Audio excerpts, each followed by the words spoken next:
I'm joined now by former Reagan White House political director, Great America PAC strategist, Fox News contributor Ed Rollins, and back with us, Matt Schlapp, because he's very curious about all of this. Matt, I mean, can you think of a more prescient example of prescience than what Donald Trump demonstrated in those 3 tweets? Look, he's got political clairvoyance. We've been seeing it for a couple of years. I mean, he tends to predict things. But it is also true, Lou, that the more things change, the more they're the same. I mean, what we knew about Huma Abedin and Carlos Danger, her sleazy husband, and Hillary Clinton is what we know today, which is they'll lie, they'll cheat, they'll steal, they'll hide evidence, they'll do anything for power. Because when they get power, they get rich. And it's pretty simple when you look at it. Yeah, when you say it's simple, I don't know of anybody else when you say the more things change, the more they say the same.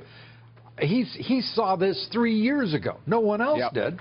To know Anthony, he sort of understated the charges against him, I think. You know, this was a guy who Nancy Pelosi asked to leave the Congress. He didn't want to leave when he had all this sleazy behavior that was actually criminal behavior. And for her to actually step in and ask a liberal Democrat from New York to step aside. So the idea that Huma, who's a very smart woman, would not share her computer with him, I mean, I'm sure, you know, this was the vehicle where he did all his illegal stuff, and I think to a certain extent that's just a cover. Or he did his illegal. Are you talking about texting with minors and that sort of thing? Absolutely, his body parts, and I think to a certain extent, you know, it's not even decent for family television. But at the end of the day, he's a bad guy, and I think that most. Well, I think Donald Trump sort of nailed it. Sleazy perv is the. Excuse me.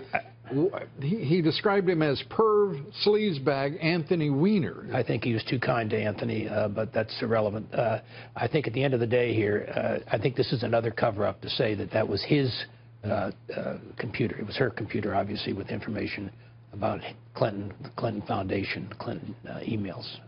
What do you think, Matt? I think that it's so ironic that that Huma Abedin and Hillary Clinton have these scoundrel husbands, and you know they have put Donald Trump over the coals for 4 weeks, and now as we get to the last week, the last 11 days of this campaign, what we really find out is that this really is a campaign about character, but it's really not about Donald Trump's character.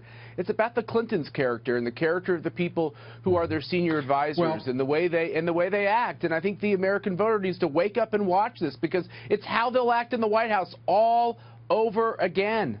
You know, Ed Rollins was pointing out how the Clinton cartel operates, and talking about Teneo, the interconnections with the White House, with the Secretary of State, in this case, Mrs. Clinton, the Clinton Foundation and foreign governments, and my God, I mean, you can't, you know, the only thing new today, really, is that the FBI has decided to reopen its investigation.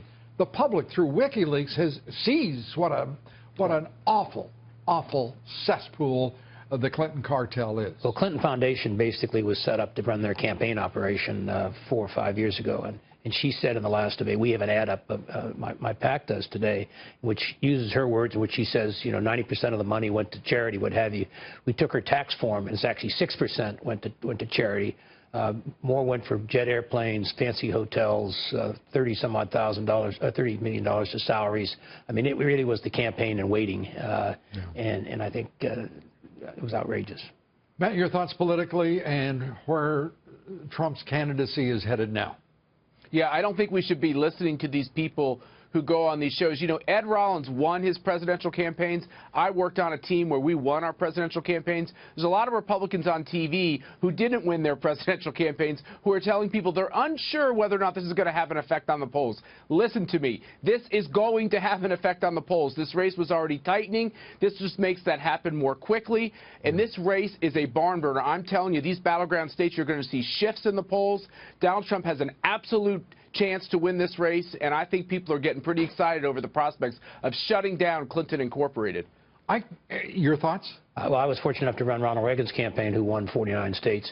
But equally as important, I ran. You only got 49 I states. did. It was voter fraud on the Minnesota side, but that's okay. Bob He's Beckel rubbing did it into me is what he's doing. But at the end of the day, I ran Christy Whitman's campaign, and she was 21 points behind Florio with 3 weeks to go and beat him by 25,000 votes. You can come from behind, and my sense is that 4 or 5 points, it can be made up, and certainly this is an issue that can make it up. The one thing that is different in this campaign than both your presidential experiences as well as the gubernatorial experience that you're describing in New Jersey, and that is an absolute wall of aggression on the part of a national left-wing media that is not only complicit with the Democratic candidate, the liberal candidate, the left-wing candidate, if you will, but is absolutely attacking aggressively the Republican nominee, and relentlessly so, and without question, bombarding him as no candidate in political history has been hit by national media. But for the next 11 days, this is the story. And if they don't write about this story, they're totally irresponsible, which they are and sometimes. But I think this story is so big, and there'll be more about it every day, that it'll be the end game of this campaign. You agree, Matt? Lou, I tell you, I agree with Ed, and let me tell you, you know why they're so hostile to Donald Trump? And do you know why some of these Republicans who haven't jumped on board, you know why they're so hostile to Donald Trump? Because he is not afraid to take them on. And the more that they step away and attack him, I think the stronger it makes Trump. Yeah, it's interesting you said that, because listening to some of his remarks today, I said the last word. I want to explore what you just said, Matt. Listening to him today, he seemed to reaffirm every pledge, every promise, every proposal that he's made in this entire campaign going back to June 16th of last year. He seems stronger today than ever before. Well, I think he feels pretty good about his chances there, and I can tell you she's going to be a very weak candidate through the thing, because she's got to be worried about what's in there.